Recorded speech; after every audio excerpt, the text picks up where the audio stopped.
Bienvenidos a Ventana Sanmartiniana, un programa producido por el área de proyección social de la Universidad San Martín de Porres, Filial Sur.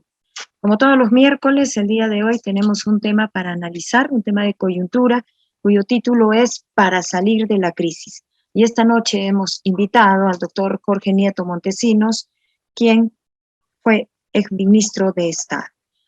Hablar y mencionar del doctor Jorge Nieto Montesinos es mencionar que él nació en nuestra ciudad de Arequipa.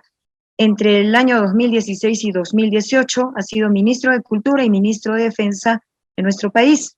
En el 2017 coordinó con éxito la respuesta del Estado ante el desastre causado por el fenómeno del Niño Costero. Es sociólogo de la PUC y maestro en Ciencias Políticas en la Universidad de México. Realizó estudios de doctorado en Sociología en el Colegio de México. En los años 70, como líder universitario, fue electo presidente de la FEPUC. Luchó en favor de las demandas populares y de la democracia política. Ha sido consejero cultural de la Embajada del Perú en México, puesto que ganó por concurso y posteriormente director de la Unidad Mundial para la Gobernabilidad de la UNESCO, así como representante de la UNESCO ante México. De ahí creó el Laboratorio de Análisis Político y Social DEMOS, que congregó a políticos, académicos y escritores de América Latina. En tal condición elaboró el informe Gobernar la Globalización, la política de la inclusión, el cambio de responsabilidad compartida para la Cumbre Regional para la Política Democrática realizada en Brasilia en 1997, cuya organización también coordinó. Es autor de 10 libros sobre política, democracia, etnicidad, pensamiento político, cultura de paz y ética. Entre ellos, Haya de la Torre o la política como obra civilizatoria, Incertidumbre, cambio y decisión, Ética política en el siglo XXI, Etnicidad y política en América Latina, Cultura de paz y multiculturalidad, Izquierda y democracia en el Perú. También ha ejercido como profesor y conferencista invitado en instituciones académicas de América Latina y Europa. Desde la presidencia del Instituto Internacional para la Cultura Democrática, se desempeñó como consultor político de candidatos, presidentes, parlamentos, gobiernos subnacionales y municipalidades de la región. Ha recibido diversas condecoraciones y reconocimientos de instituciones, ciudades y gobiernos del Perú y América Latina. Para nosotros es un orgullo y con todo gusto presentamos al doctor Jorge Nieto Montesinos en este webinar. Para poder iniciar con nuestra jornada el día de hoy en Ventana Sanmartiniana, recibimos al doctor Jaime Mujica Calderón, director universitario. Doctor, buenas noches. Buenas noches, Jorge, y buenas noches, Bernardino, Lorena, Eric. Bueno, definitivamente creo que estamos viviendo un momento muy especial en el país, ¿no? Un momento de incertidumbre, donde tratamos de aferrarnos a algo para salir de esta crisis en que estamos. Creo que son una de las crisis más profundas que ha afectado al país, creo comparable a la guerra con Chile, ¿no? Tuvimos un crecimiento sostenido de cerca de 30 años, donde de alguna manera hubo una esperanza de que pudiera el Perú encaminarse hacia una ruta de desarrollo sostenible. Lamentablemente vino la pandemia y los manejos económicos que se hicieron en el Perú, creo que nos han llevado ahora a estar en una situación prácticamente bastante compleja. Y bastante compleja digo porque definitivamente creo que la pandemia ha puesto en evidencia lo que significa la incapacidad del Estado, ¿no? Somos un país que ha invertido mucho en la pandemia y sin embargo tenemos los peores resultados, ¿no? Yo creo que hemos establecido récords a nivel mundial de la forma tan ineficiente con que se manejó la pandemia y sobre todo que la corrupción, que es un mal endémico en la política del país, también estuvo en la pandemia. Es lamentable como peruanos que tengamos que decir esto. Salir de esta crisis definitivamente va a significar esfuerzos muy grandes y esfuerzos concertados donde necesitamos tener opiniones de quienes conocen realmente lo que es el manejo del país, porque creo que la ausencia de criterios técnicos en el manejo de la economía del país, en la concepción de lo que es un verdadero desarrollo, han llevado a que estemos en una situación como la que tenemos actualmente. Entonces, para mí sería bastante satisfactorio que en esta noche podamos tener no solo un análisis de lo que está pasando en el Perú, sino tener alguna alternativa de lo que podría significar sacar al Perú de esta crisis y enrumbarlo hacia un desarrollo verdadero, ¿no?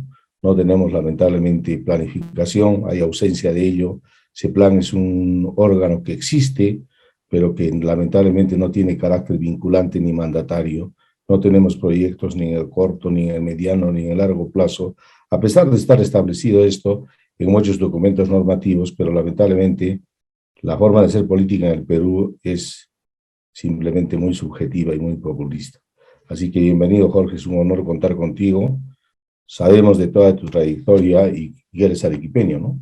Bienvenido a Ventana San Martín. Bueno, muchas gracias. Muchas gracias a los organizadores por esta invitación.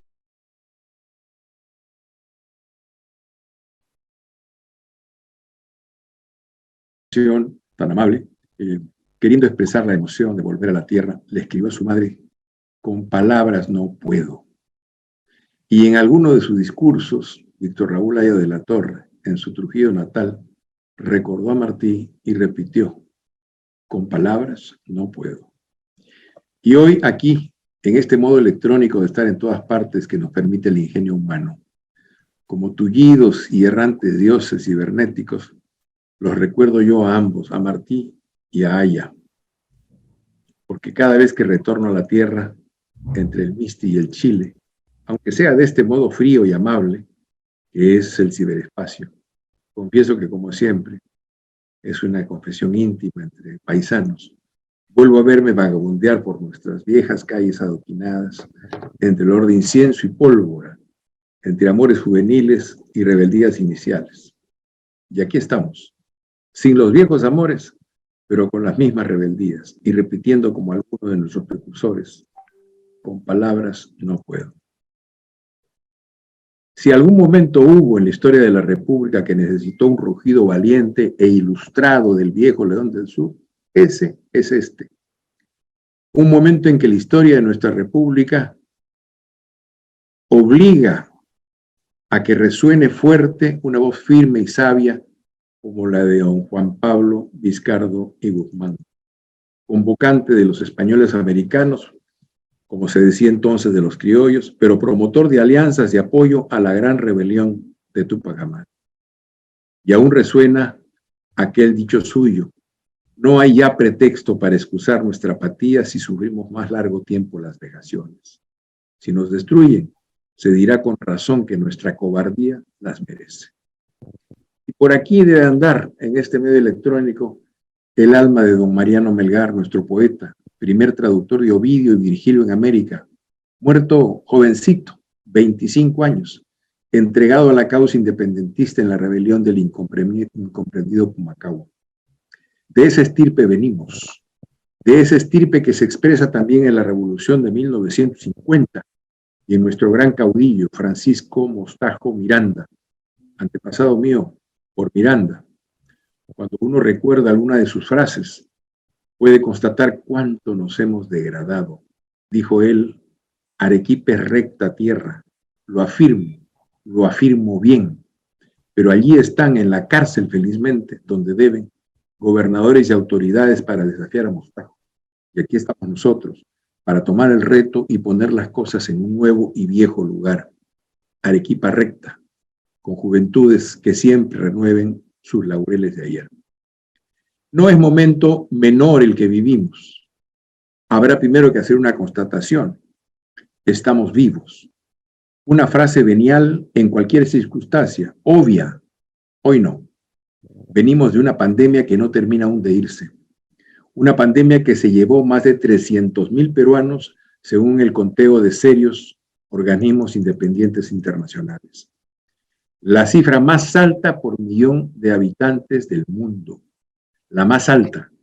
Somos en muerte campeones mundiales. Una cifra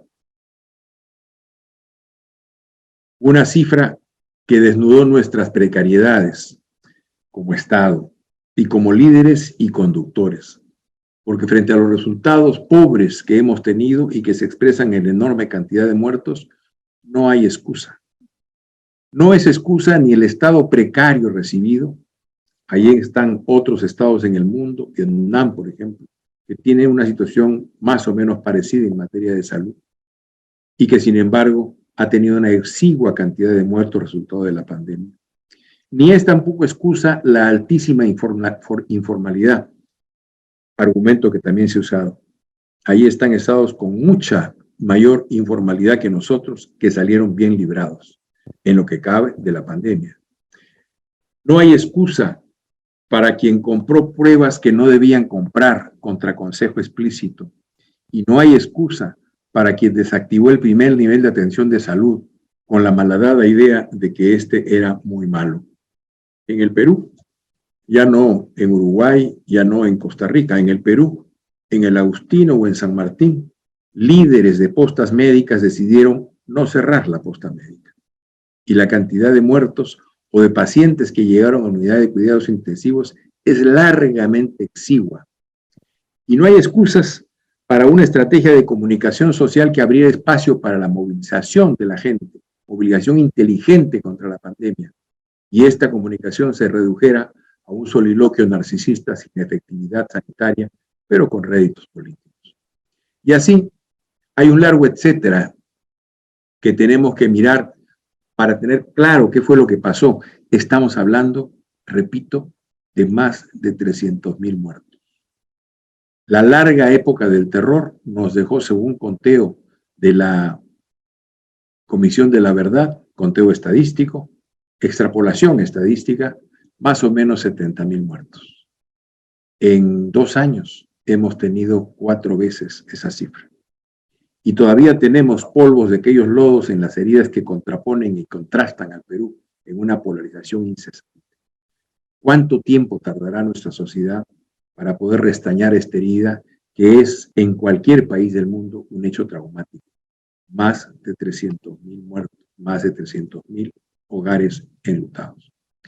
Pero, como lo ha dicho mi antecesor en la palabra, esta en nuestro país es historia antigua. Corrupción de las autoridades, de las élites y desastres nacionales. Una pareja maldecida que nos hizo perder guerras, perder oportunidades, perder el tren del desarrollo, perder vidas y futuro. Y lo menciono porque allí estamos, al fin del vendaval, pero aún sin mirar bien del todo las razones de nuestras desgracias. Solo el dolor silencioso, legítimo, solo el rencor y el enojo, cúmulo de malos humores sociales que empiezan a expresarse en un grito primitivo. Paredón. Como si la enorme complejidad de la alta mortandad pudiera resolverse con más muerte. Como si la política que necesitamos en el siglo XXI fuera la de la horda, la de la tribu, la de las balas homicidas que asesinaron policías en Andahuaylas, la de la lapidación verbal que antecede a la lapidación física, la de la autarquía empobrecedora que liquide los sueños y las posibilidades de 2 o 3 generaciones, como se han liquidado la de miles, más de 1 millón de venezolanos que van en diáspora por el Perú y por el mundo en busca de pan, techo, 2, 3, $20 para mandar a sus padres, a sus esposas, a sus hijos, cuando no pudieron salir de su país con ellos. Como si a los enormes retos de la economía del conocimiento y de la disputa mundial por el nuevo orden global pudiera ser resumida en una sola palabra que evoca la muerte. Cuerpos con los ojos vendados cayendo de las balas de pelotones imaginarios. Ya mucha muerte hemos tenido por el terror y la pandemia en el Perú, como para volver la receta y solución. Porque además no lo es. Ya estamos viendo hoy la falsía e impotencia e incapacidad de las voces extremistas que, llegadas al Perú, al poder, no saben qué hacer. O sí, robar, como desde casi siempre.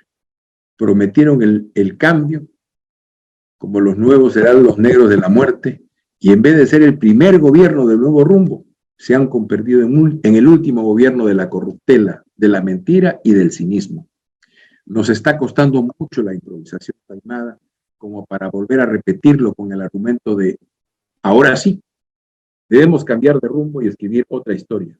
Y en eso Arequipa, y por eso me dirijo recordando nuestros antepasados, por eso Arequipa necesita decir su palabra, necesita el viejo León del Sur, ilustrado y valeroso, plantear su palabra frente al país. Y esa palabra debe empezar por recuperar el Estado para el interés público. Recuperar el Estado para todos. Rescatarlo de la captura a la que está sometida por la corrupción de todo tipo. Desde los viejos tiburones que lo consideran suyo por ancestralidad, hasta las pirañitas que retasean hoy el presupuesto, tanto en el gobierno como en el Congreso.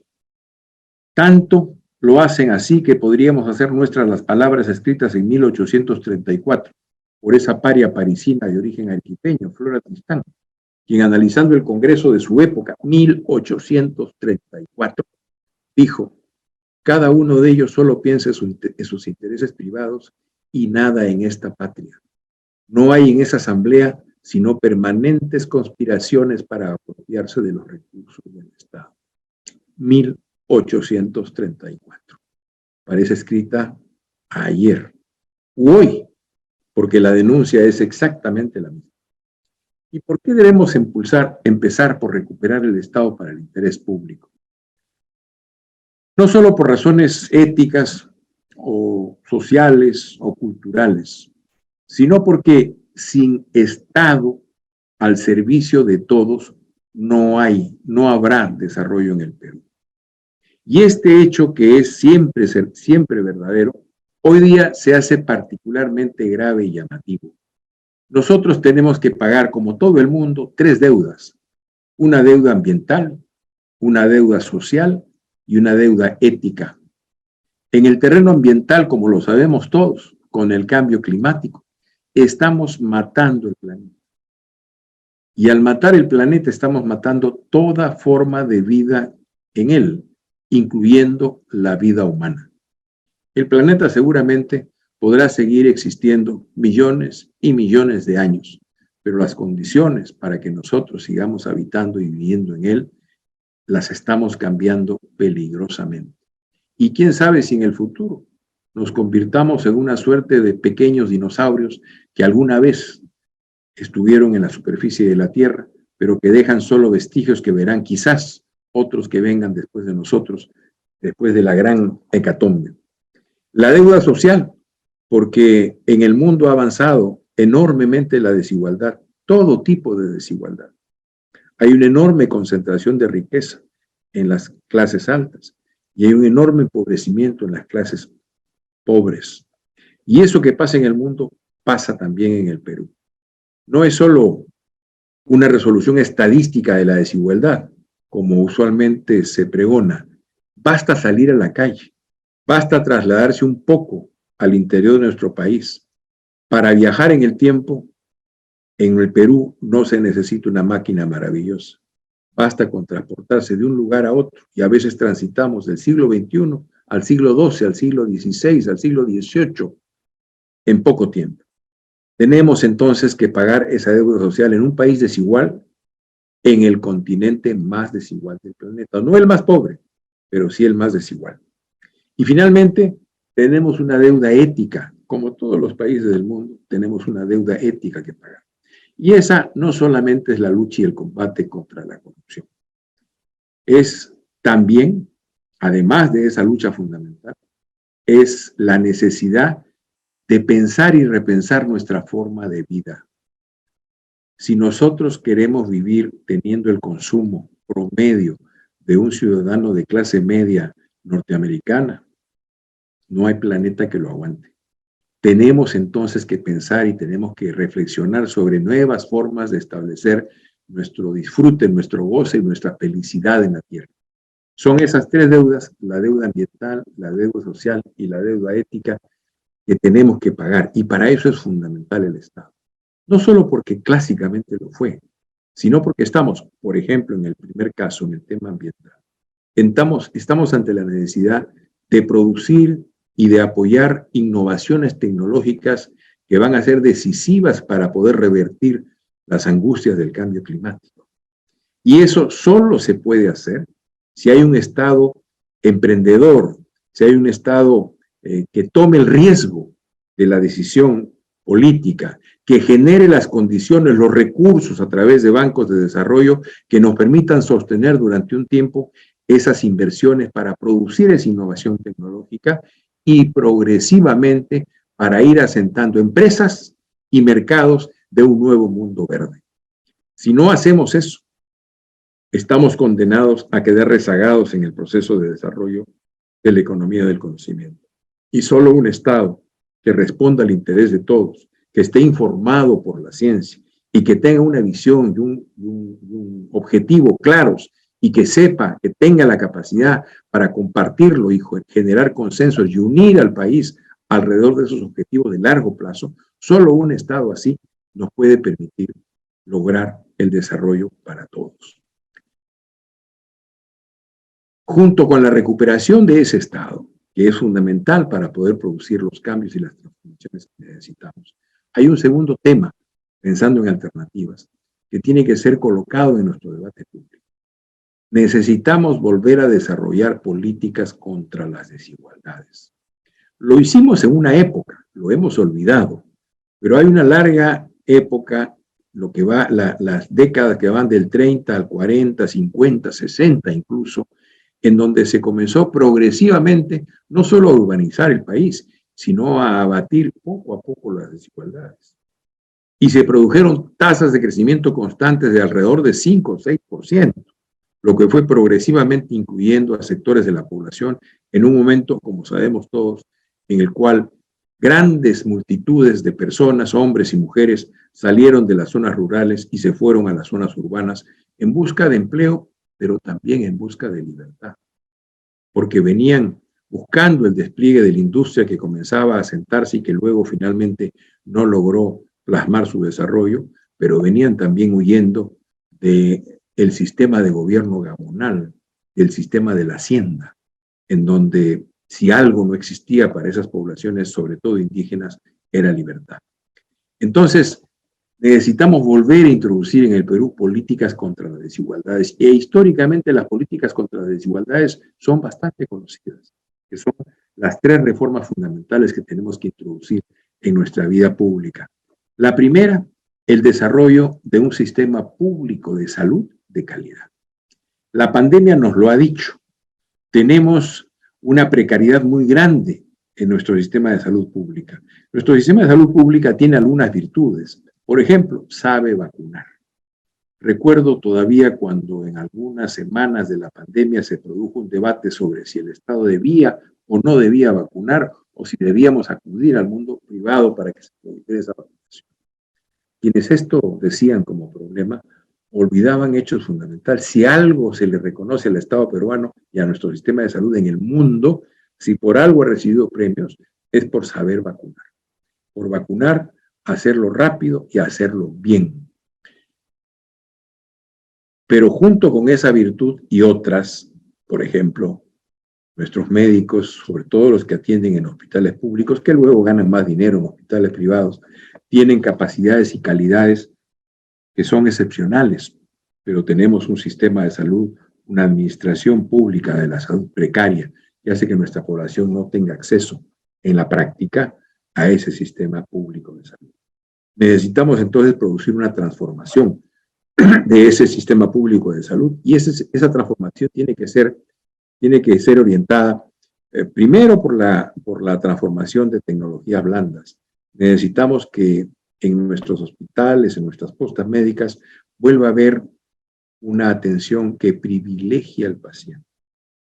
Espacios cómodos para que la gente pueda esperar, trato humano, el gracias, el por favor, cosas elementales, pero que son fundamentales para la atención de nuestra ciudadanía, de nuestros enfermos y enfermas en nuestro sistema de salud pública.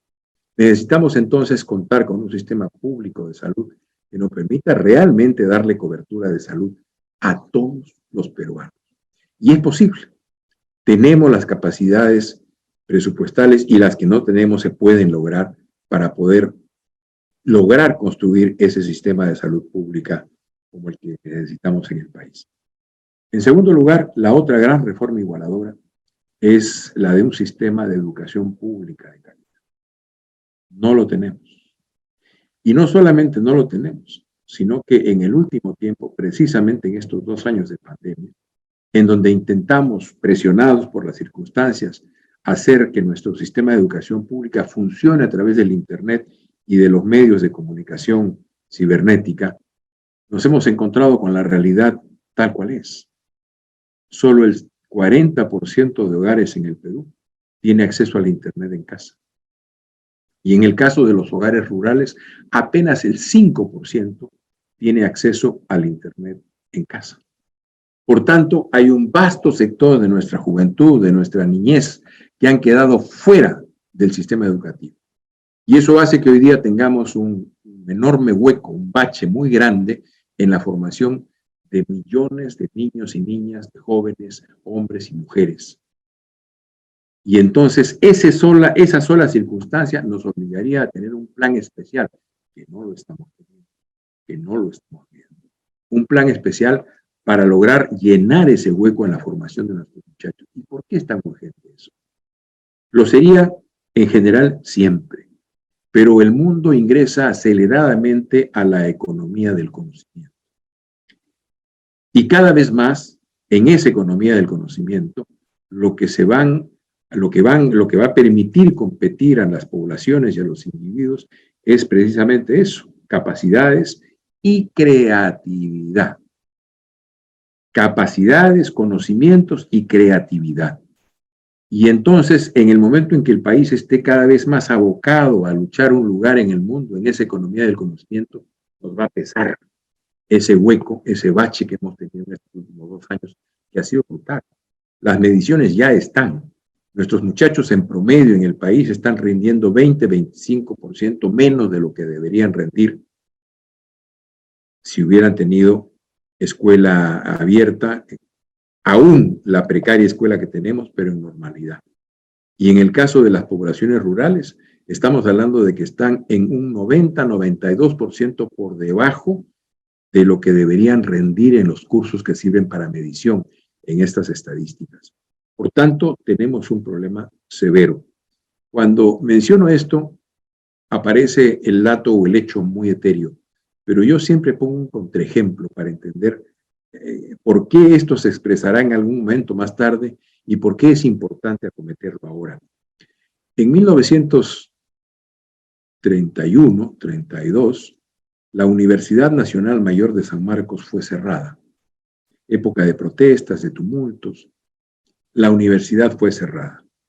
Los muchachos, sobre todo hombres, porque en ese momento la presencia de la mujer en la educación superior era bastante menor, no como lo es ahora, felizmente, pero en ese momento los muchachos que tenían dinero se fueron, algunos, a París, que era el lugar al cual se referían las clases altas en ese momento, más que Estados Unidos.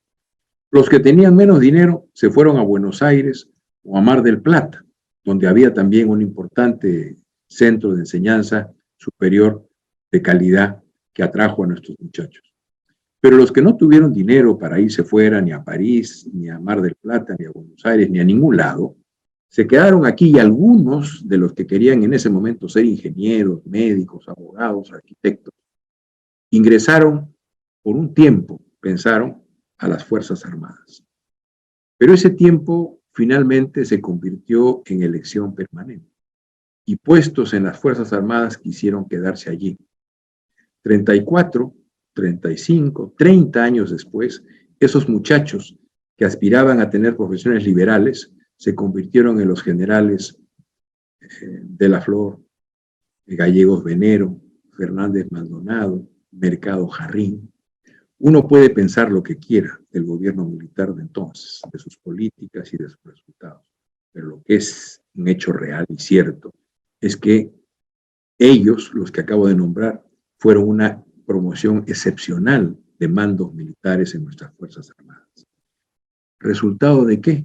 De que la vida los llevó a entrar al ejército porque no podían entrar a las universidades. Bueno, contrario senso, lo que nos puede pasar dentro de unos 20 años, 25 años, es que aquellos chicos que hoy día tienen un déficit en su formación académica se expresen entonces como un pesado fardo para nuestro país, para nuestra economía, para nuestro esfuerzo de colocarnos en el mundo como una economía competitiva.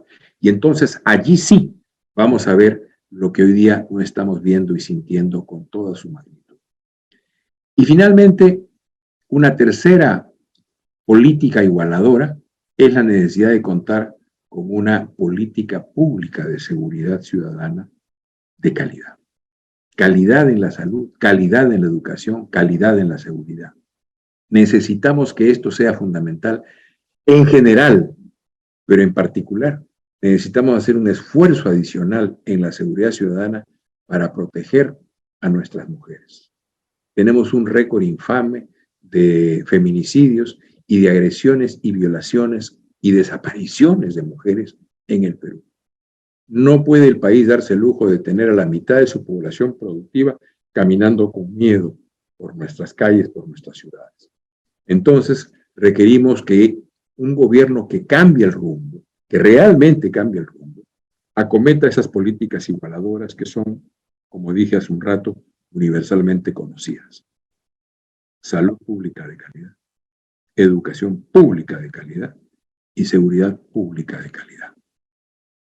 Sin esas reformas, sin que marchemos decididamente a construir sistemas que en algún momento tuvimos,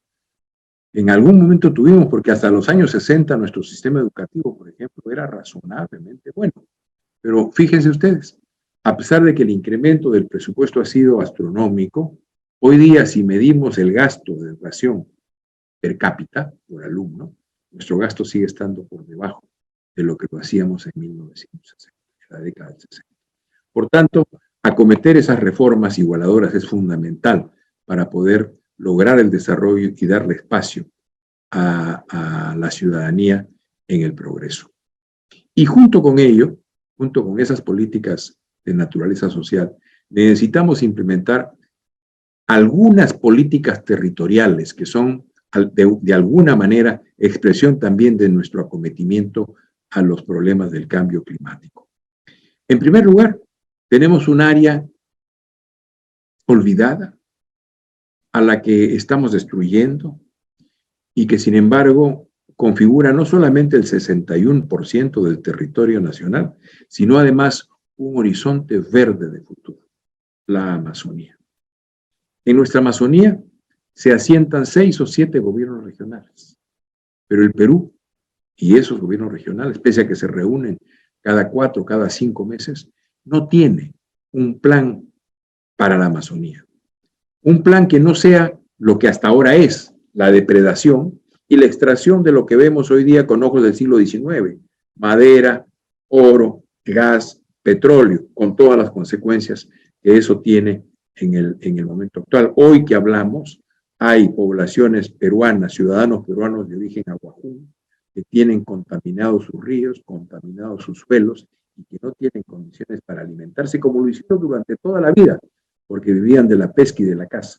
Pero hoy día eso les está negado por una mala administración en el desarrollo de proyectos naturales de extracción de petróleo. Pero más allá de eso, la Amazonía es mucho más de lo que hemos visto hasta ahora.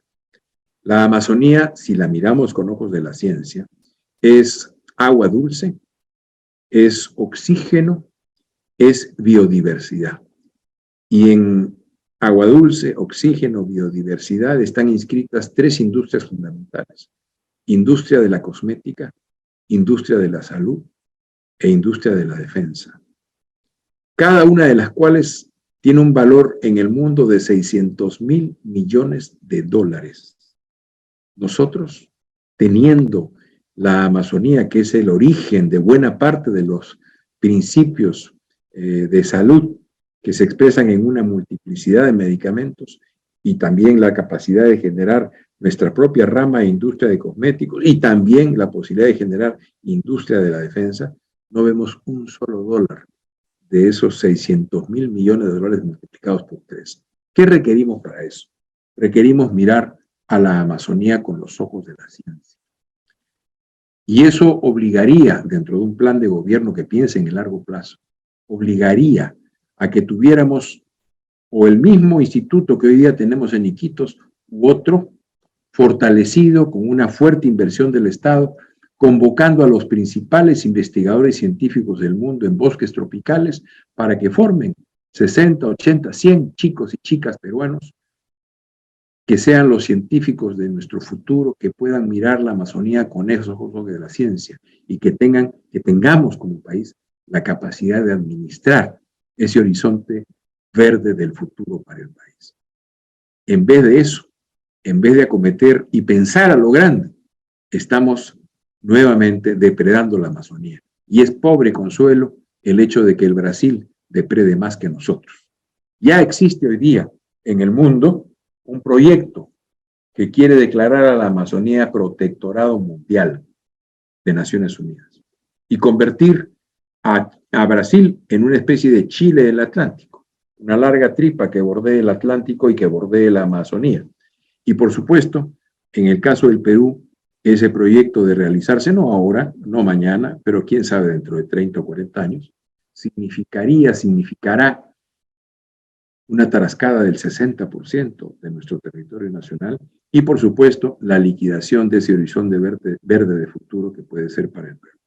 Por tanto, dentro de estas políticas territoriales, 5, digo yo, necesitamos tener un plan para la Amazonía que nos permita mirarla con ojos de la ciencia y desplegar las capacidades para poder acometer esas áreas, que es conservando la Amazonía, que preservándola como ecosistema, que es útil no solamente para el Perú, sino para varias regiones del mundo, y que es útil no solamente para hoy, sino para generaciones futuras, podamos también poner en valor sus recursos, cuidando, preservando el ambiente.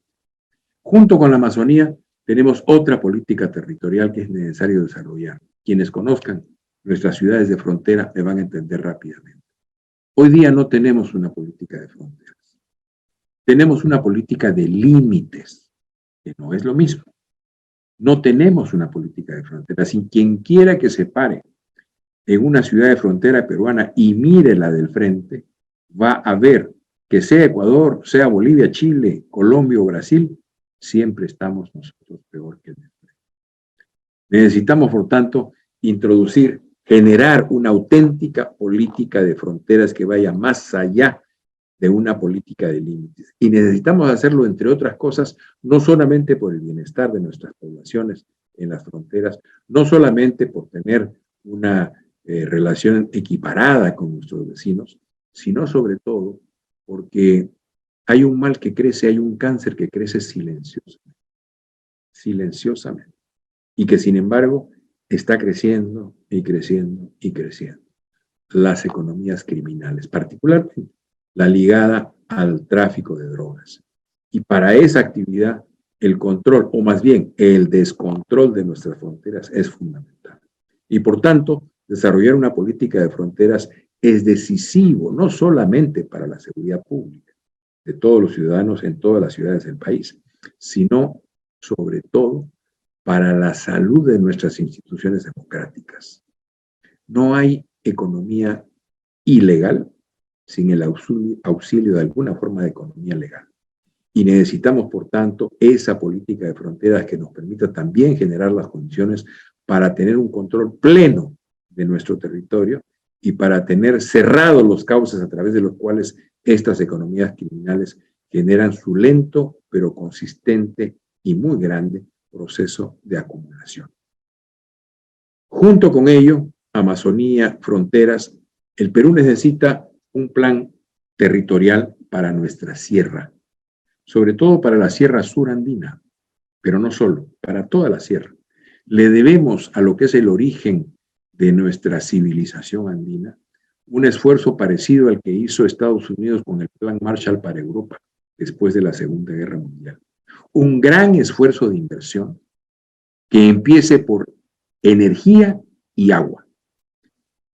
Por energía, porque tenemos nosotros en nuestra sierra, uno es el departamento más destacado, pero tenemos a lo largo de toda nuestra sierra una excelente calidad de radiación solar que podríamos convertir en energía de uso humano. Me ha tocado ser, como dijo mi presentadora, ministro de Defensa. Y en tal calidad he estado repartiendo frazadas y bebidas calientes en las zonas, en los 390 distritos en los cuales se expresan las heladas o el friaje. Y cuando lo estaba haciendo, sentía sobre la piel el inclemente sol de nuestras zonas andinas. Bueno, nosotros somos arequipeños, lo sabemos perfectamente. no solamente por el astigmatismo, que es la enfermedad más socorrida de la vista en Arequipa, resultado de la luz, sino también por la cantidad de cánceres a la piel que se desarrolla. Entonces, tenemos una inmensa riqueza en radiación solar que no estamos transformando en energía de uso humano. Y podríamos perfectamente hacerlo. Que nuestras sierras, las más altas, las más dispersas del país, tengan acceso a energía y sobre todo a energía que pueda ser aplicada a distintos aspectos de la vida social, no es un asunto de cablear los Andes. Es un asunto de acudir a las nuevas tecnologías y generar estos instrumentos que transformen la energía solar en energía de uso humano y generar nuevos empleos. Porque esos paneles, esos sistemas que en Arequipa usamos en los techos de las casas y otros más complejos, necesitan de permanente mantenimiento. Por tanto, parte de ese plan para nuestra sierra debe partir por la transformación de la energía solar en energía de uso humano, pero al mismo tiempo también debemos desarrollar un plan que organice el agua.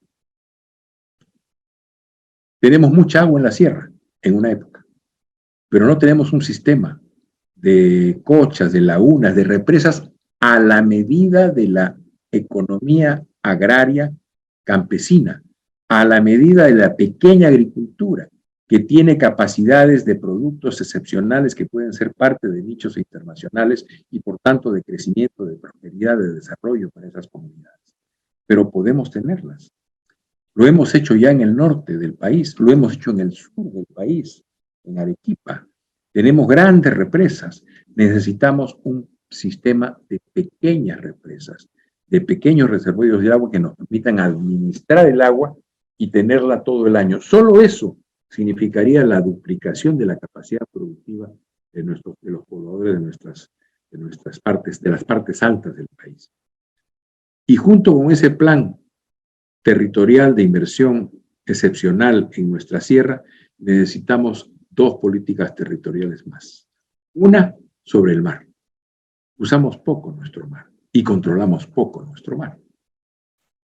Necesitamos entonces, desde el desarrollo de una poderosa marina mercante en el Perú, un impulso desde el Estado y del apoyo a sectores privados que estén dispuestos a desarrollarla, que nos permita usar el mar como lo usan otros países, hasta una racionalización cada vez mayor de nuestros productos hidrobiológicos.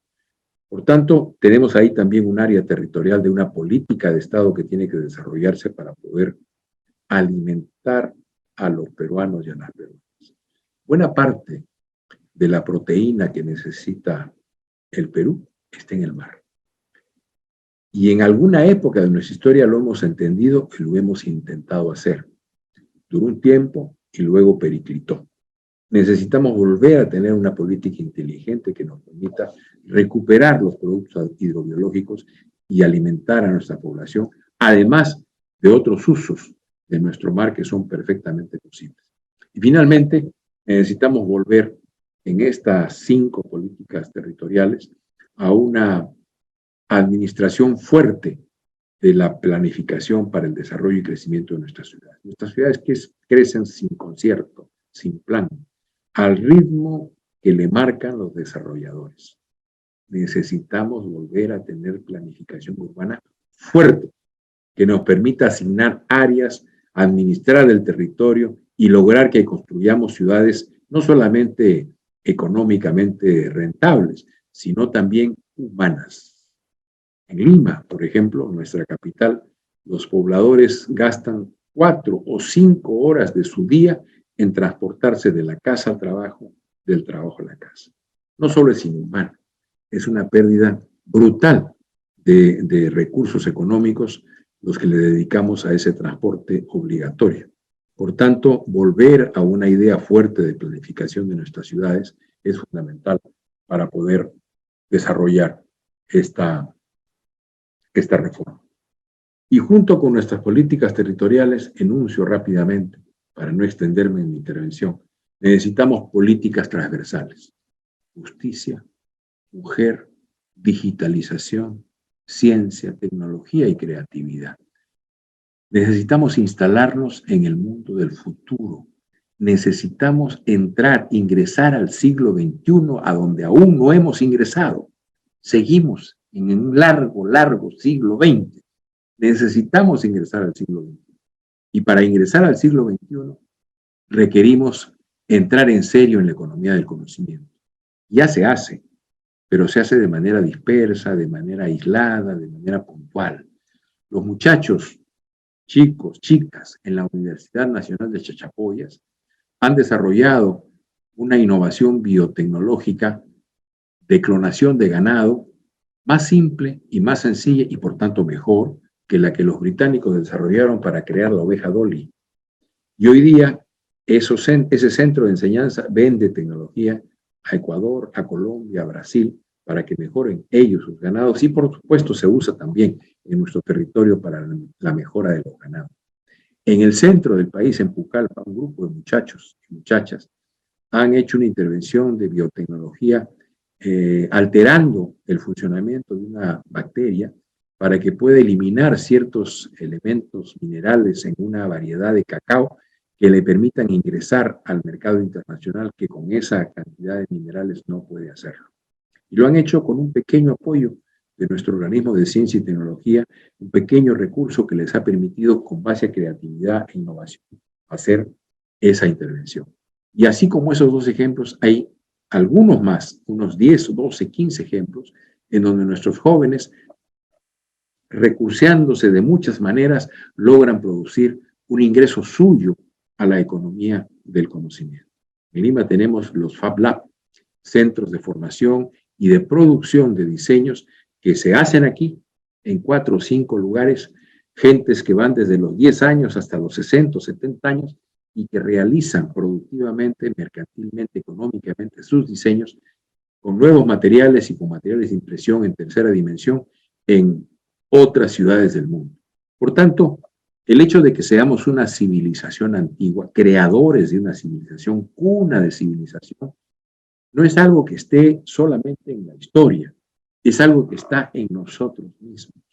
Y tenemos una enorme capacidad, una enorme posibilidad de rápidamente acondicionarlos a las condiciones de la economía del conocimiento y desplegar una creatividad que es la que nos va a permitir, como individuos y como sociedades, atender los retos del futuro. Para lograr todo esto, y otras cosas más, pero para lograr todo esto necesitamos 2 cosas. Primero, pensar en grande. Como pensaron los países que lograron desarrollos formidables. Dominar el oeste, conquistar la luna, aplicar la ciencia al acto productivo agrario, inventar la máquina, pensar en grande.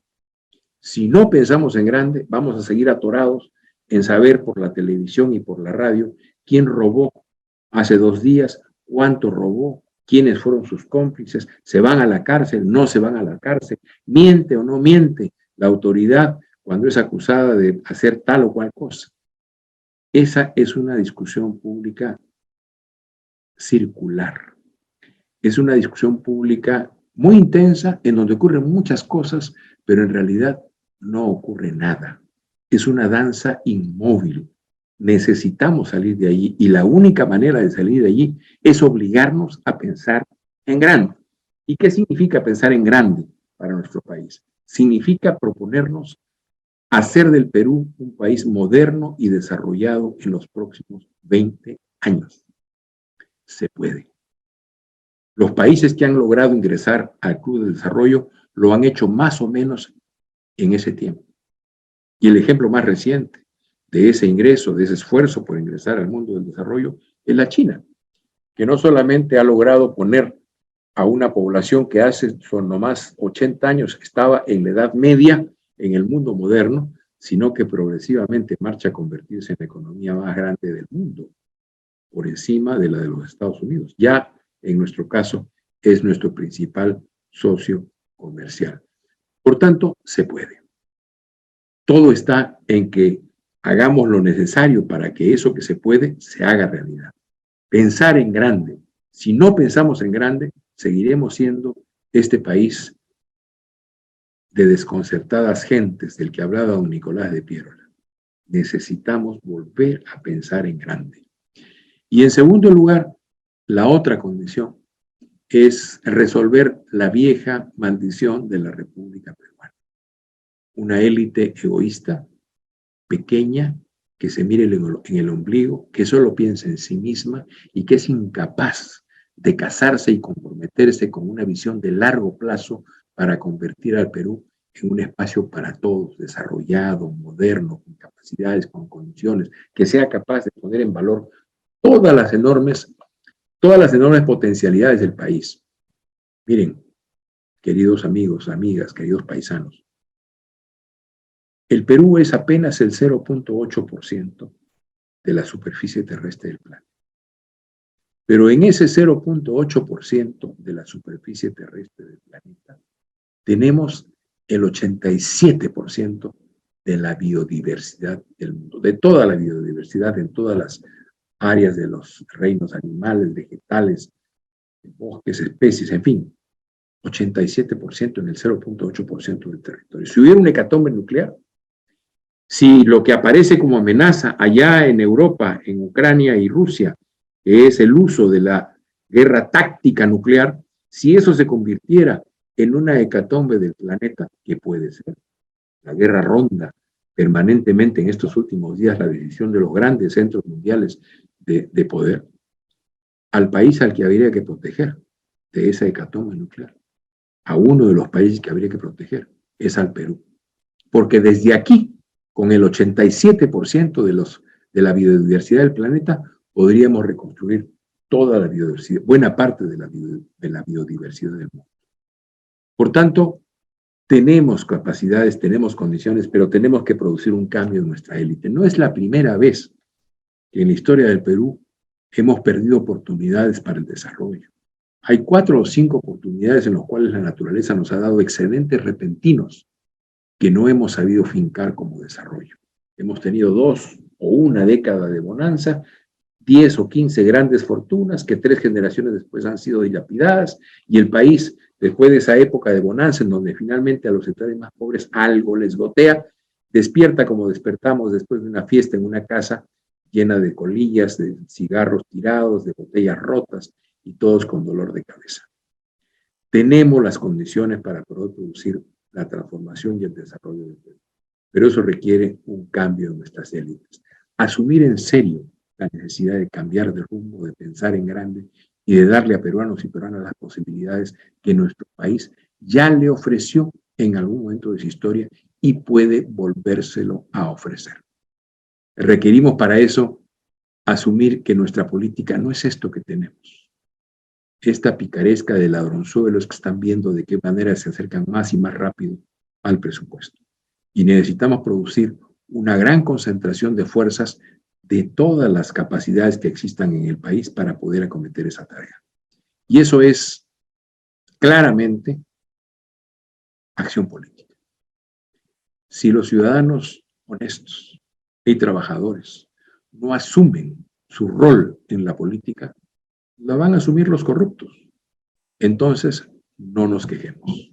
Es nuestra inacción, nuestra falta de presencia, nuestra falta de compromiso con la vida pública del país y específicamente la vida política la que permite que tengamos este estado de deterioro permanente en nuestra realidad.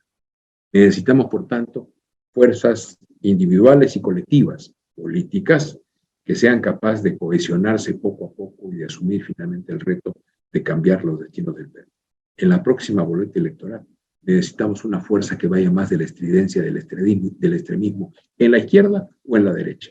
Necesitamos una fuerza que sea capaz de proponerse una nueva visión y un nuevo plan para desarrollar las capacidades del país. Y estoy aquí, queridos paisanos, queridas paisanas, como estoy yendo a otros lugares a tratar de concitar las voluntades y las conciencias para poder lograr esa transformación que está al alcance de nuestra mano, si nos decidimos a hacerla. No quisiera extenderme más y quisiera terminar agradeciéndoles nuevamente la posibilidad de que esta noche podamos hablar y conversar. Muchas gracias. Muchas gracias a usted, doctor Jorge Nieto Montesinos, por la presentación del día de hoy, y vamos a seguir analizándola porque tenemos a nuestros panelistas. Primero, el doctor Jaime Mujica Calderón, nuestro director universitario. Doctor Jaime, buenas noches, adelante. Buenas noches. Bueno, al doctor Nieto, yo creo que definitivamente la visión que él tiene de un país desarrollado es una visión bastante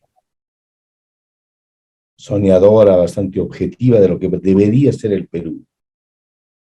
Yo creo y coincido plenamente que los 5 desafíos fundamentales que debíamos afrontar es definitivamente tener una educación de calidad, un sistema de salud de calidad, tener el cuidado de nuestro medio ambiente, tener seguridad ciudadana, en fin, coincido básicamente en las cosas que deberíamos ser como país.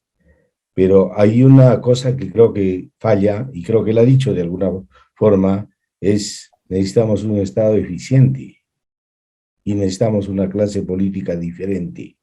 Creo que en eso coincidimos plenamente. Tenemos un Estado que se ha caracterizado por ser incapaz, y su incapacidad ha dado lugar a que la corrupción se convierta en un mal endémico a través de toda la historia republicana. Y como decía el doctor, ¿no? Cuando los buenos no hacen nada, pues sencillamente los malos son los que ocupan ese lugar. Lamentablemente, en todo este proceso que el Perú ha tenido, la clase política se ha ido deteriorando día a día. Y definitivamente creo que a estas alturas, en un régimen democrático, no nos sentimos representados.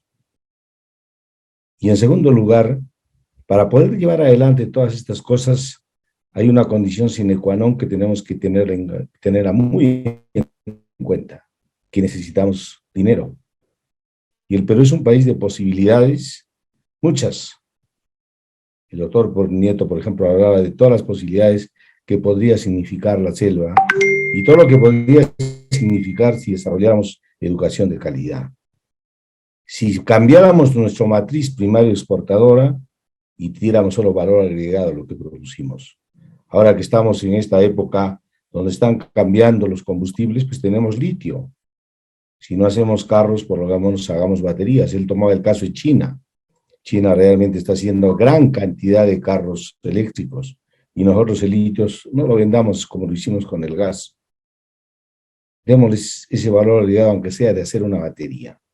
Pero para que todo esto se pueda dar, es importante tener dinero. Y el dinero solo viene de una forma, viene con inversión.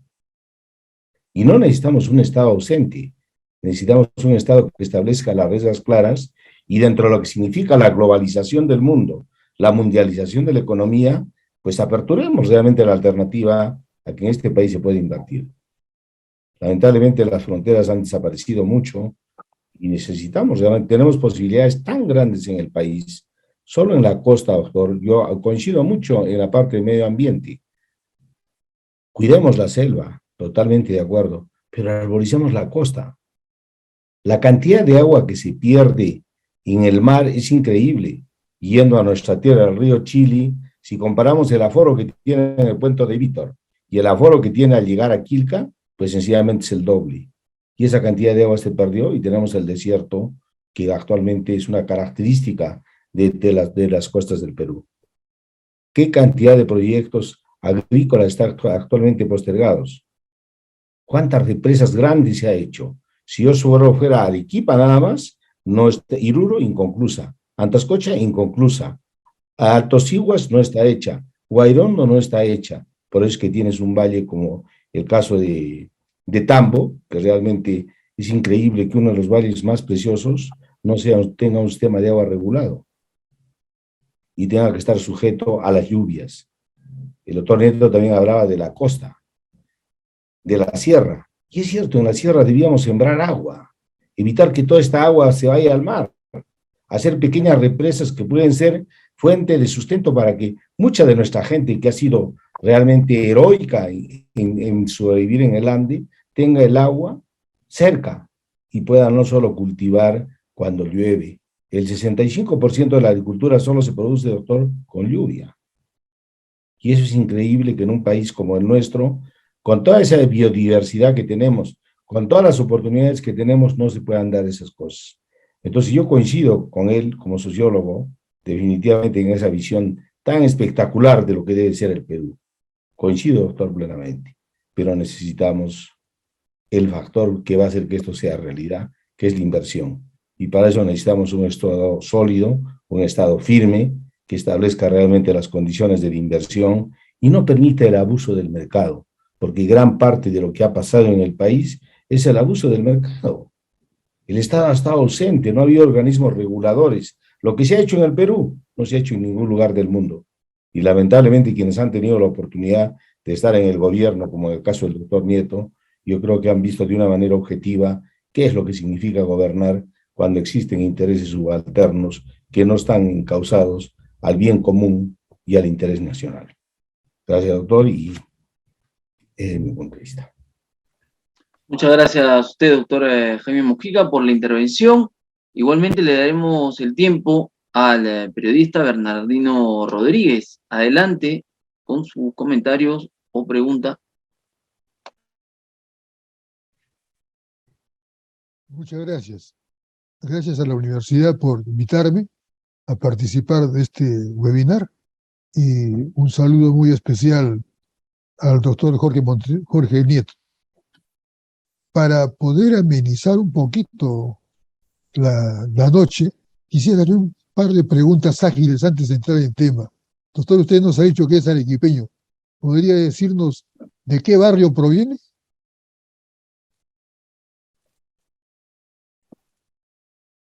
San Juan de Dios. Qué bueno. ¿Cuál fue su Colegio colegio? Independencia, Colegio Independencia. ¿Qué profesor, Alumno, doctor? exalumno del Colegio Nacional de la Independencia Americana. Del mismo Orgulloso. colegio hemos salido, gloria y gloria, doctor, Los libró a los hombres de antaño. que crearon un Alcañique. Estado inmortal.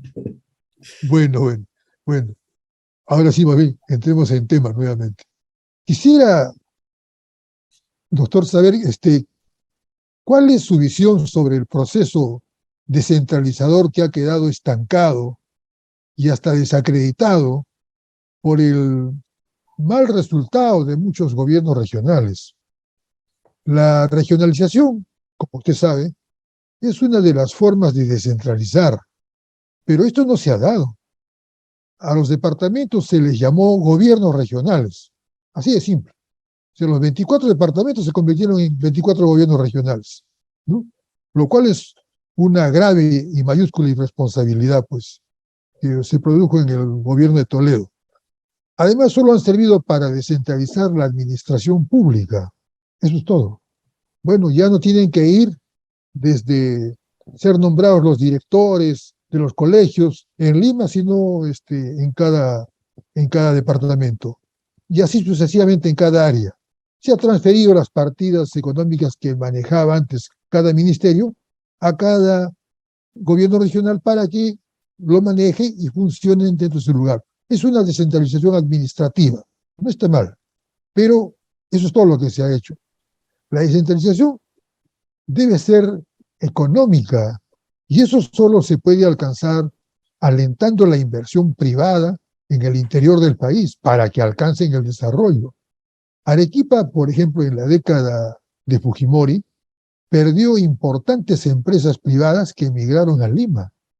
Y esto ocurrió porque se suprimieron, de acuerdo a la política liberal aplicada, los incentivos tributarios que antes eran existentes, no suficientes, pero algo alentaban la inversión en provincias. Y eran empresas que habían surgido acá en el medio. Eso hizo el ministro Boloña, fiel a sus conceptos liberales, pero sin entender que deben ser aplicadas a una realidad nacional, ¿no? Lo que salvó a Arequipa de una crisis más grande fue la emergencia de China, que convierte a Cerro Verde en una fuente de sustento y desarrollo con su necesidad de cobre. Pero eso es una bendita casualidad ajena a la política nacional, ajena a cualquier gobierno. Se produjeron las cosas así, porque Dios es grande.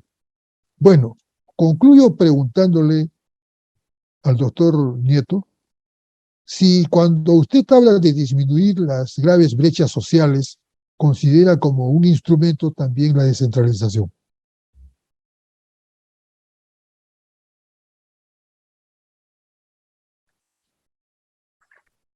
¿Puedo hablar? Adelante, doctor. Gracias.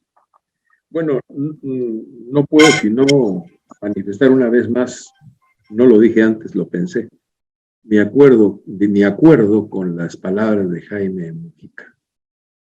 Tenemos una mirada y una visión compartida. Es verdad, requerimos un Estado más eficiente, pero también es verdad que durante los últimos 30 años hubo un gran descuido con el Estado, enorme descuido. Y parte de los errores del proceso de modernización tecnocrática de los últimos 30 años fue considerar que el Estado per se era nocivo, porque era ineficiente, porque era corrupto, porque tenía prácticamente que desaparecer, porque todo lo resolvería el mercado. Y no es así. Tenemos que corregir un poquito y tenemos que darle al Estado las capacidades para poder convertirse en un promotor real del desarrollo. Miren, la transformación económica que reclama el cambio climático requiere una inversión consistente en distintos sectores en los cuales está produciendo la innovación tecnológica. El mundo de capitales privados soporta entre 10 y 12 años de riesgo, más allá de los cuales reclama réditos. Ese es su negocio, ese es su modo de existir. Pero para desarrollar ese mundo de las innovaciones científico-tecnológicas requerimos un proceso de maduración mayor. Eso reclama bancos de desarrollo, como lo hizo Estados Unidos en su momento, como lo hace China hoy día, en donde hay una fuerte inversión pública para generar esas innovaciones científico-tecnológicas, para producir esos productos y para finalmente empujar empresas privadas y mercados para que esas innovaciones tecnológicas progresivamente se asienten como mercancía de uso común en nuestros países y en nuestras sociedades. Eso indubitablemente necesita que nuestro Estado sea reformado y que tenga un rol más activo, más promotor, más visionario, con más liderazgo para abrir el espacio al despliegue de mercados y de inversiones privadas.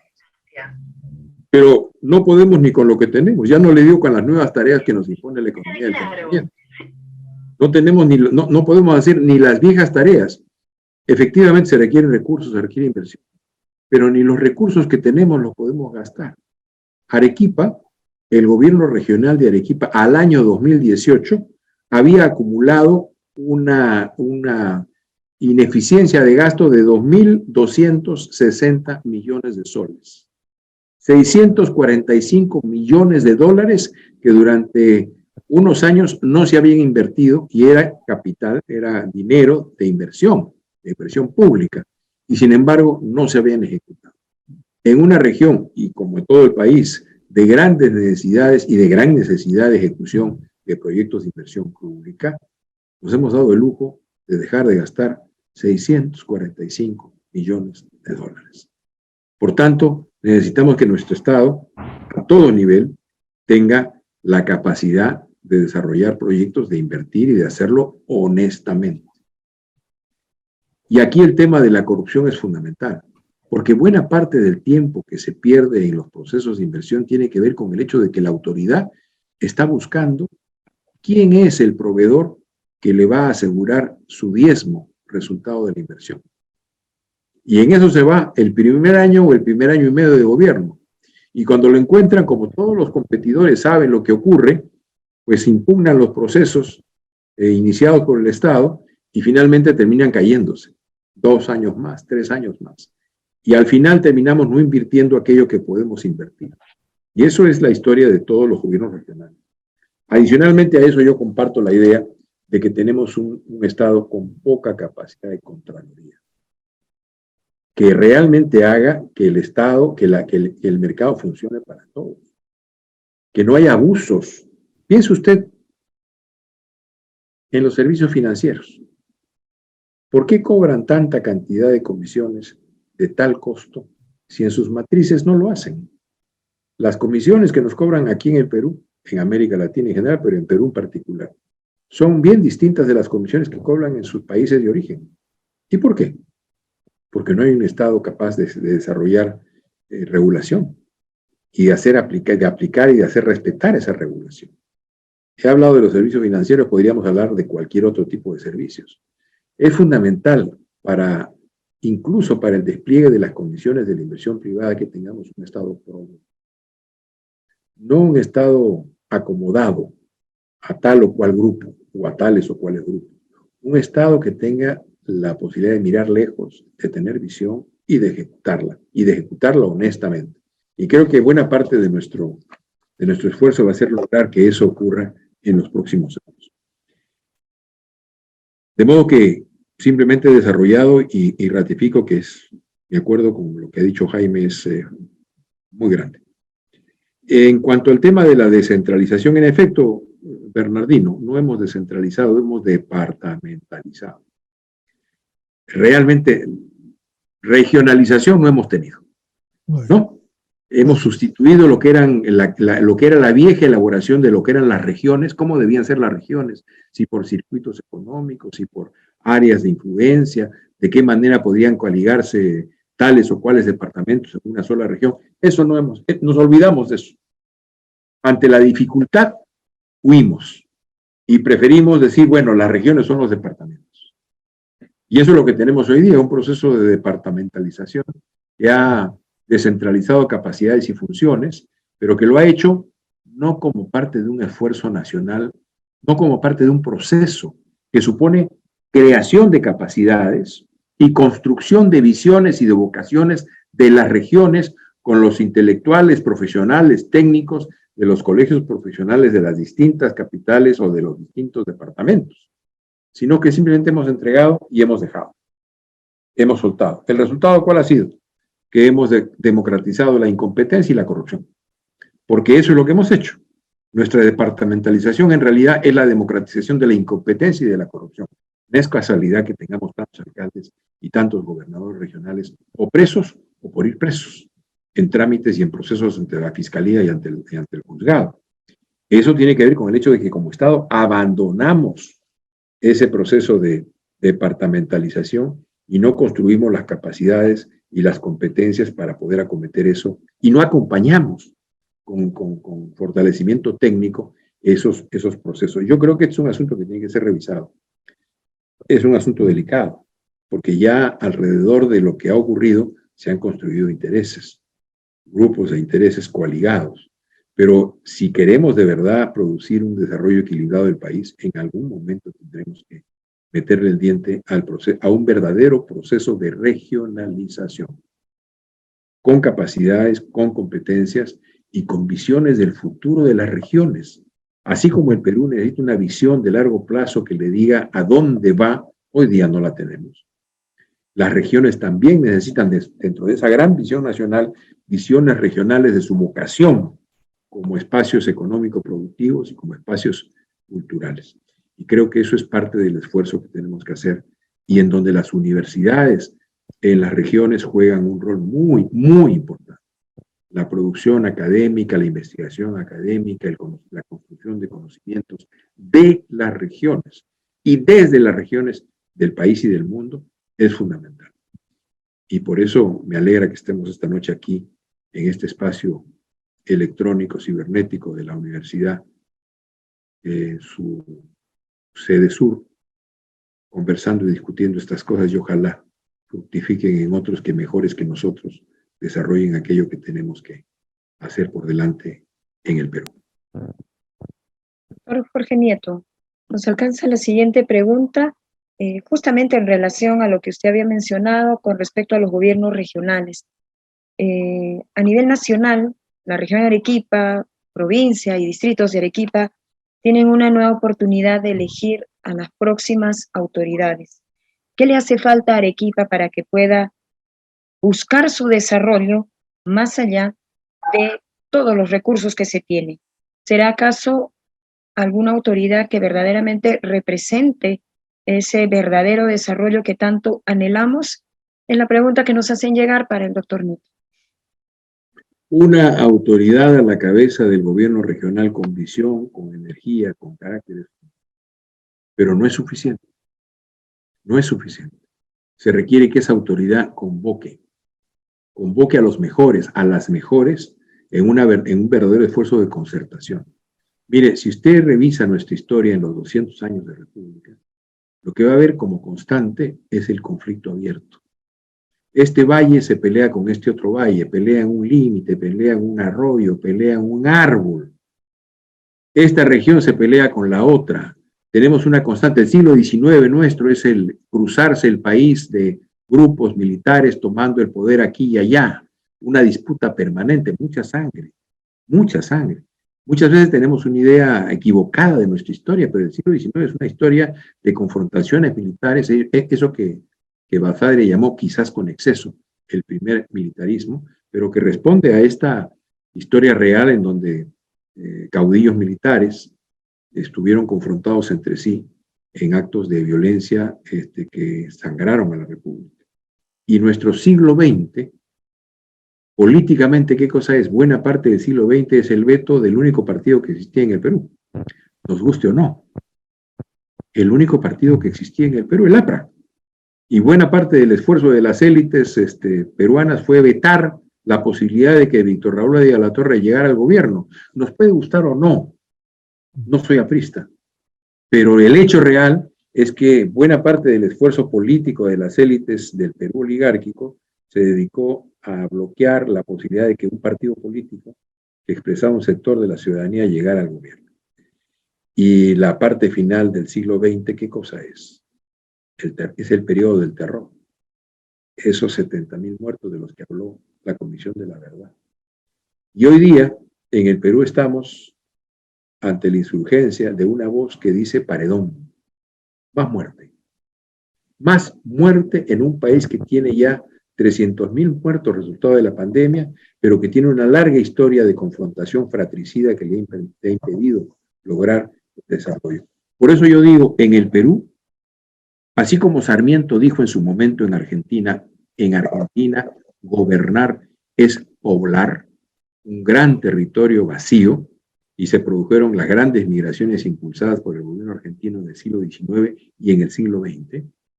En el Perú, gobernar es unir. Por tanto, sí, un gobernante que tenga visión, que tenga carácter, que tenga la honestidad y las capacidades y competencias suficientes para hacerse cargo del gobierno regional, no esos trapaceros que hemos tenido y que felizmente ahora están en la cárcel, pero también un gobernante con capacidad de cohesionar una voluntad regional para poder convencer, para poder planificar, para poder desarrollar políticas de largo plazo. Entonces, liderazgo sí, indispensable, pero insuficiente. Se necesita además esa capacidad de convocatoria, de construcción de consensos sólidos que permitan que las políticas públicas que se desarrollen, las principales, duren no el periodo de un mandato gubernamental, sino duren 3, 4, 5 mandatos gubernamentales, porque son resultado del consenso. Construir el consenso siempre es complicado, siempre es difícil, tarda más, se demora más tiempo, pero las políticas que derivan, que resultan, que se inician como parte de la plasmación de un consenso, son más duraderas. Y por tanto hay que hacer el esfuerzo para poder construirlas. Muchas gracias.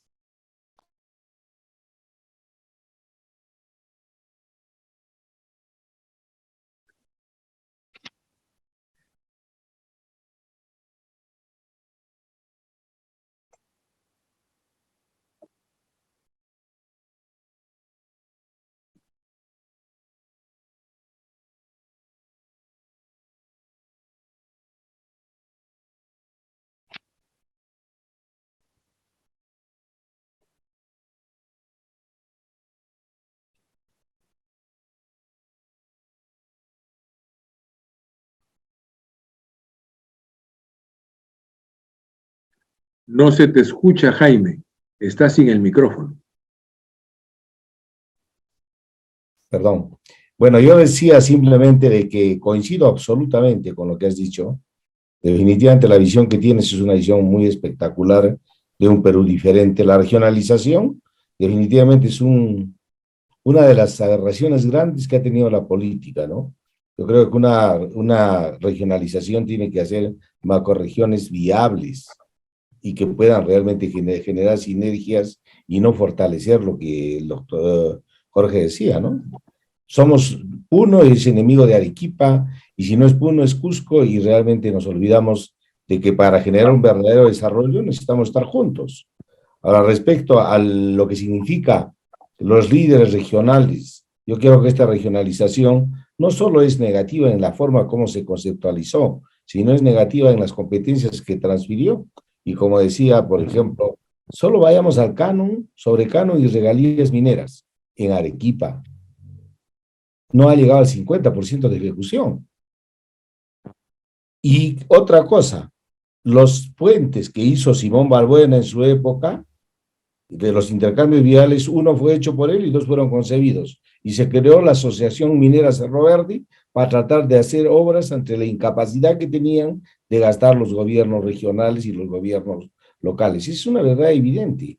Y lamentablemente yo creo que nosotros estamos permitiendo que se generen esos espacios, porque definitivamente una característica del Perú debía ser la meritocracia. Yo, por ejemplo, plantearía que en el Estado, hasta viceministro, sean cargos que se ocupen por méritos, y no tengamos realmente que cada persona que llega al gobierno, pues deja un encargo que hace crecer el Estado cada vez más, y lógicamente la ineficiencia también. No tenemos expedientes técnicos, y CEPLAN definitivamente es un organismo decorativo, porque no tiene carácter mandatario ni carácter vinculante. Los objetivos nacionales están definidos, pero lamentablemente no los utilizamos como parte de las políticas de Estado. Entonces, sinceramente, escucharte ha sido muy gratificante para mí, porque creo que coincidimos, una coincidencia absoluta de lo que debía ser el Perú. El hacerlo, yo creo que es responsabilidad de nosotros, ¿no? Vuelvo a repetir, si los buenos no hacemos nada, lógicamente que los malos van a ocupar ese espacio, ¿no? Y es lo que está pasando en el Perú. ¿Quién quiere ser político? Y se avecina un cambio electoral que tiene que darse como consecuencia del gobierno que tenemos, ¿no? Que realmente nunca pensé que un país como el nuestro se convirtiera en el gobierno que tenemos actualmente, no por la incapacidad que tenga de gestión, sino por la forma tan, ¿qué le puedo decir? Parecen realmente, no sé, prefiero realmente reservarme la palabra. Pero ¿qué nos garantiza a nosotros? Y le pediría a Jorge que me diga, de que en un cambio de este gobierno vamos a cambiar una clase política diferente. Cada congreso que viene es peor y cada gobierno que viene es peor. Tenemos un récord mundial. Casi todos los presidentes están presos de los últimos tiempos. ¿Por qué? Esa es una de las preguntas que yo diría, ¿cómo podemos hacer, Jorge, para realmente cambiar la clase política y buscar que los capaces asuman el reto de gobernar el Perú? Bueno, es la pregunta de los 64.000 reales, ¿no? Pero yo tengo una respuesta para mí, participando. Yo estoy en el esfuerzo ahora de construir un partido político, el Partido del Buen Gobierno, y tengo la expectativa de estar en la próxima boleta electoral como candidato presidencial, si logro registrar e inscribir mi partido y si logro convencer a mi partido de que sea su candidato. Pero estamos en ese esfuerzo y creo que la gente que tiene capacidades y competencias y amor por el Perú debe entrar en la política. No para hacer las trapacerías que están haciendo estos que están hoy día en varios lados y en varios sectores y desde hace un buen tiempo. Necesitamos cambiar el rumbo del Perú. Por eso al comienzo de mi intervención, no solo por Characato, sino porque creo que tenemos que acudir a nuestras mejores tradiciones. Vizcardo y Guzmán, Melgar, Mostajo. Hemos tenido liderazgos y líderes. Hemos tenido gente con visión y con honestidad y con la valentía para asumir el riesgo de actuar, de hacer, de decir no, de decir sí, de oponerse y de afirmar. Y yo creo que no hay más receta, querido Jaime, no hay más receta que la gente honesta y competente participe, haga vida política y tenga la posibilidad de arriesgarse a la democracia. Porque así como decía en nuestro Atahualpa, usos de la guerra son vencer y ser vencido, pues en la democracia ocurre lo mismo. Usos son de la democracia vencer y ser vencido. Y por tanto necesitamos que la gente honesta participe en política. Si algo hago en mis intervenciones en distintos lugares del país es insistir en este llamado. La gente honesta, competente, los jóvenes, hombres, mujeres, tienen la obligación de participar en política. Como Mariano Melgar, que a los 25 años dio su vida por la independencia del Perú. Magnífico ejemplo. A nadie le gusta morir a los 25 años. Pero el mundo ha cambiado tanto que hoy día tenemos causas, no solamente causas por las cuales vale la pena morir, sino sobre todo causas por las cuales vale la pena vivir. Y por tanto necesitamos impulsar, incrementar ese esfuerzo de participación política. Sin eso, no va a ser posible ningún cambio y ninguna transformación. Y seguiremos mirando desde nuestras casas lo que ocurre en el país mientras los pícaros abundan y hacen casi lo que les da la gana.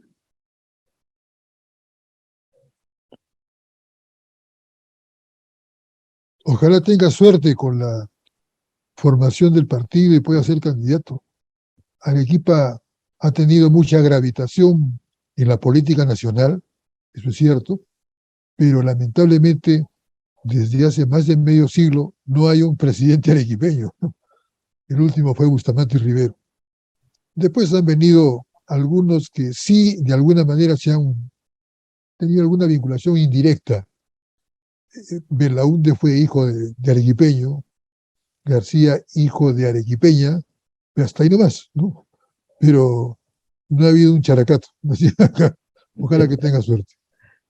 Bueno, yo también comparto la opinión de Bernardino, suerte. Definitivamente hay algo que has dicho tú que es importante, ¿no? Que el único partido que ha existido con ideología es el APRE. Después tenemos una sarta de mercaderes en todo el Perú, ¿no? Que se les ocurre hacer y no tienen ni una ideología, no tienen ni una concepción del Perú, ni tampoco tienen una propuesta. Y ese es uno de los problemas, Hugo. Yo creo que tu propuesta simplemente es interesante y definitivamente el Perú necesita ya no desaparecer todos estos aventureros de la política y que encontremos propuestas sólidas. Qué bonito sería que el Perú tenga dos partidos políticos con dos propuestas diferentes. No me estoy comparando con Estados Unidos, pero yo creo que sí. Porque si nosotros vemos qué intereses son los que manejan la política y el Congreso, tú lo sabes, Jorge, que definitivamente son intereses subalternos. Y hemos llegado a tal extremo de la sinvergüenzura de que prefieren realmente poner gente para defender sus intereses, que son los niños que tenemos. Y niños no tenemos ahora. Yo creo que hay poco de lo que se puede rescatar en el Congreso. Y lo importante sería garantizar que en un proceso electoral que volvamos a tener, no tengamos que reelegir entre lo mismo, ¿no? En Arequipa, al menos, ha sido triste su destino, ¿no?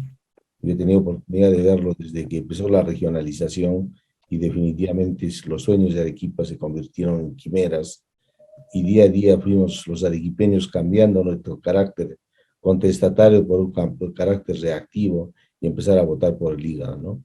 Qué orgullo que seas arequipeño y que tengas una visión tan clara de las cosas que se puede hacer, pero necesitamos realmente construir una nueva clase política. Muchísimas gracias realmente por tu participación. No sé si hay alguna pregunta. El agradecido yo, Jaime, el agradecido yo, y ojalá que logremos juntos hacer los cambios que el Perú necesita. De verdad, cuando lo digo, lo creo íntimamente, lo he estudiado con mucho detalle. El Perú puede ser una potencia media reconocida en el mundo y un país moderno y desarrollado en 20 años. En 20 años, si hacemos aquello que tenemos que hacer, porque tenemos capacidades y talentos en el Perú suficientes para cometer esa tarea. Pero todo está en que tomemos la decisión, el riesgo de hacer política. Hacer política en el Perú es un riesgo. Puedes terminar chamuscado porque lo que no existe te lo inventan y finalmente te la pidan. Sí. Pero tenemos que entrar a asumir ese riesgo. Tenemos que hacerlo si queremos efectivamente transformar el Perú. Yo les agradezco la invitación, la posibilidad de conversar y ojalá que dentro de unos años, no muchos, esta conversación de esta noche la recordemos en aire de triunfo. Muchas gracias. Muchas gracias a usted, doctor Jorge Nieto Montesinos, y le extendemos la invitación para tener una próxima reunión virtual y, si es que se dan todas las condiciones, sea presencial. Las puertas de la universidad están abiertas para dialogar. Bien, señores, agradecemos a las personas que nos han seguido también a través de las redes sociales. Somos Ventana Sanmartiniana, un programa producido por la Universidad de San Martín de Porres, Filial Sur, desde el área de proyección social. Igualmente el agradecimiento para nuestro panelista invitado, periodista Bernardino Rodríguez, por acompañarnos esta noche, y el doctor Jaime Mujica, nuestro director universitario. Nos vamos, Lorena, hasta el próximo miércoles con otra Ventana sanmartiniana. Nos vamos hasta el próximo miércoles y necesitamos un mensaje de esperanza, un mensaje que vincule a la población de forma emocional para hacer nuestros objetivos y nuestros sueños realidad. Nos vamos, un abrazo, gracias por seguirnos, buenas noches. Buenas noches. Gracias, un abrazo, gracias Jorge.